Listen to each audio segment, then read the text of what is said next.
The diplomatic chamber aboard the Zinthri vessel fell into an uncomfortable silence as Richard stepped through the airlock.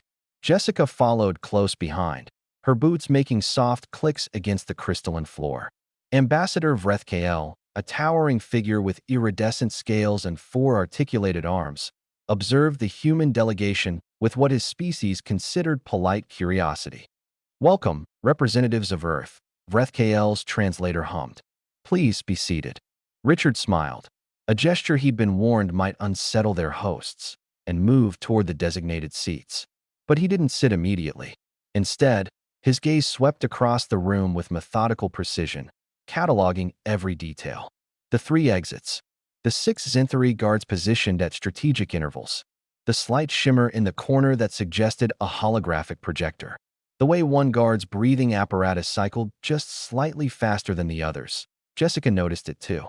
Her eyes never stopped moving, tracking, analyzing. It was instinctive, hardwired into their species over millions of years of evolution. Every human did it, though most didn't realize how unsettling it appeared to others. That Vrethkael's translator made a sound that didn't quite translate. The ambassador had frozen mid-gesture, all 4 arms suspended in space. "Is something wrong, Ambassador?" Richard asked, finally taking his seat, but maintaining visual contact with every moving thing in the room. "Your eyes," Vrethkael said slowly. The other Zinthri had also gone unnaturally still. They never stopped tracking. Jessica tilted her head slightly, her gaze flicking momentarily to a service drone that had just activated in the upper corner before returning to the ambassador. "I'm sorry, I don't understand. Are we making you uncomfortable?" Uncomfortable is an insufficient word. Vrethkael's scales rippled with a color shift that their briefing materials had identified as unease. In the galaxy's long history of spacefaring species, humans are unique. Do you know why you are the only species to emerge from a world with apex predators who also became prey? Richard leaned back, but his eyes continued their ceaseless surveillance. A maintenance bot skittered along the ceiling. His pupils tracked it automatically. "I'm aware that Earth's evolutionary path was unusual." Unusual? One of the guards made a sound like breaking glass. "It should have been impossible." Vrethkael slowly, carefully, lowered himself onto his resting platform. Every movement was deliberate, controlled. Most sentient species evolved as prey animals. The Zinthri, the Calathi hive, the Druon, we developed intelligence to hide, to cooperate, to avoid threats. A few species, like the Vraxian, evolved as pure predators. They hunt by instinct but lack the paranoia, the constant vigilance that prey species possess. And humans? Jessica prompted, though her attention was split between the ambassador and a reflection in the polished wall that showed movement in an adjacent corridor. Humans evolved as both. Vrethkael's voice carried a note that the translator interpreted as mixed with fear. "You have the forward-facing eyes of a predator, binocular vision for tracking prey, for judging distance when you attack. But you also have the hypervigilance of prey animals, the ones who survive by noticing everything, by never truly resting, by tracking every shadow and sound that might signal danger." Richard unconsciously noted that one of the guards had shifted weight to their left side. Injury? Fatigue? Nervousness? His brain processed and filed the information without conscious thought. "When a Vraxian predator enters a room," the ambassador continued, "they scan once, identify if there is prey, and then relax. When a Zinthri enters a room, we scan for threats, and once satisfied there are none, we stop paying attention.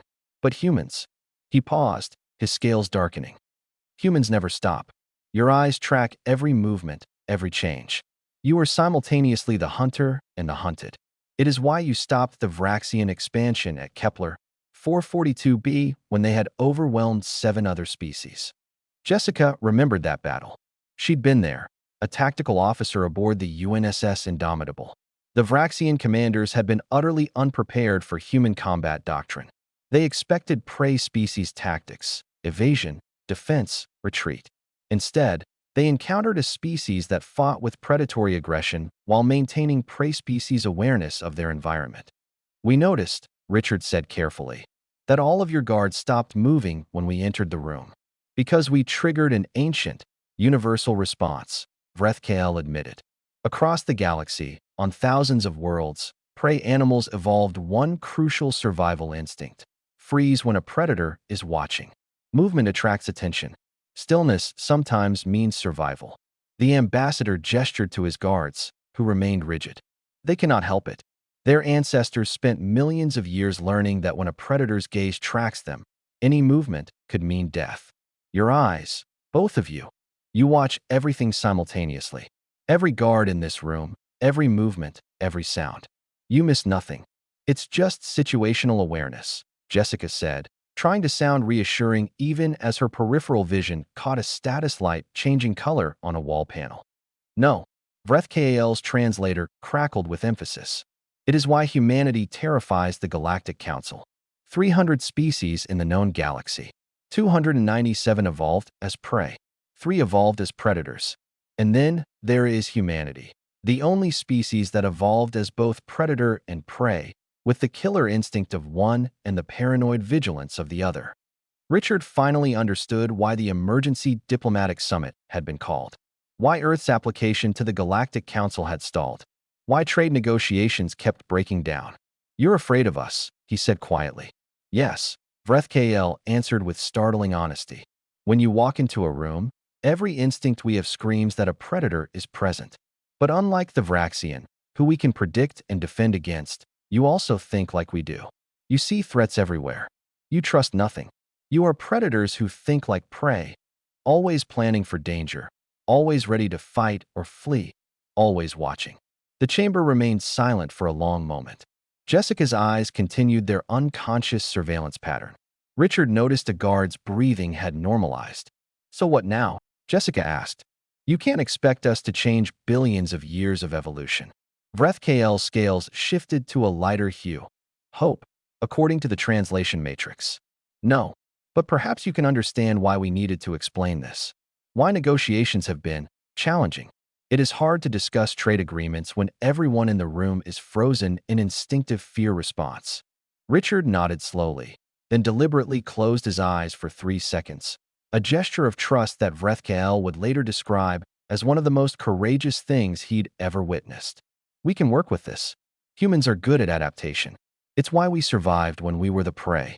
And why the galaxy should be grateful," Vreth added quietly, "that when humanity reached for the stars, you chose diplomacy over conquest. Because a species with a predator's capabilities and a prey animal's paranoia." He didn't finish the sentence. He didn't need to. Jessica's eyes had already cataloged 17 ways they could take control of the ship if necessary, and everyone in the room knew it.